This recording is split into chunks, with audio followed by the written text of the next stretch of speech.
வெண்டைக்காய் மோர் குழம்பு தான் நான் இப்போ செய்ய போகிறேன்.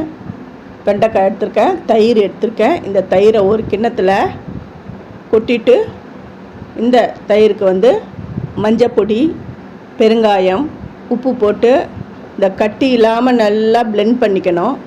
பெரிய மிக்சி ஜார் இருந்ததுன்னா அதில் போட்டு கூட நீங்கள் அடிச்சுக்கோங்க. நான் விஸ்கை வச்சே நான் அடிச்சுட்றேன்.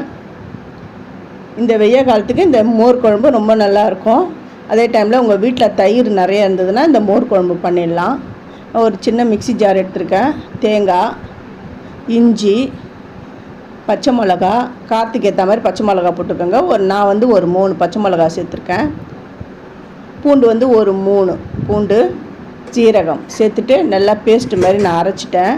கடாயை அடுப்பில் வச்சுட்டேன். எண்ணெய் விட்டுக்கிறேன். இது தேங்காய் எண்ணெயில் நீங்கள் பண்ணிங்கன்னா ரொம்ப நல்லாயிருக்கும். நான் சன்ஃப்ளவர் ஆயிலில் தான் நான் பண்ணுறேன்.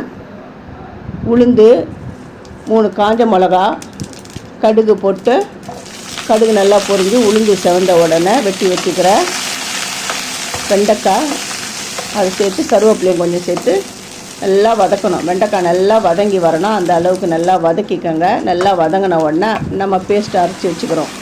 அதை இதில் சேர்த்து நல்லா பச்சை வாடை போகிற அளவுக்கு இதையும் நல்லா வதக்கிக்கணும். அதாவது வெண்டைக்காய் நல்லா வதக்கிட்டு அதுக்கப்புறம் தான் இந்த பேஸ்ட்டை சேர்த்து வதக்கணும். எல்லாம் அந்த பச்சை வாடை போக வதங்கின உடனே பீட் பண்ணி வச்சுருக்கிற அந்த தயிரை இதில் போட்டுடணும். கொஞ்சமாக தண்ணியை விட்டுடுறேன். ஏன்னா அந்த கிண்ணத்தில் ஒட்டி நிற்கிற அந்த தயிருக்காக அந்த தண்ணியை விட்டு இதில் சேர்த்துடுறேன். நல்லா சலசலலாம் கொதிக்க விட்டுறக்கூடாது. திரியாக போயிடும். ஓரளவுக்கு அந்த சூடு வந்தோடனே ஆஃப் பண்ணிடணும்.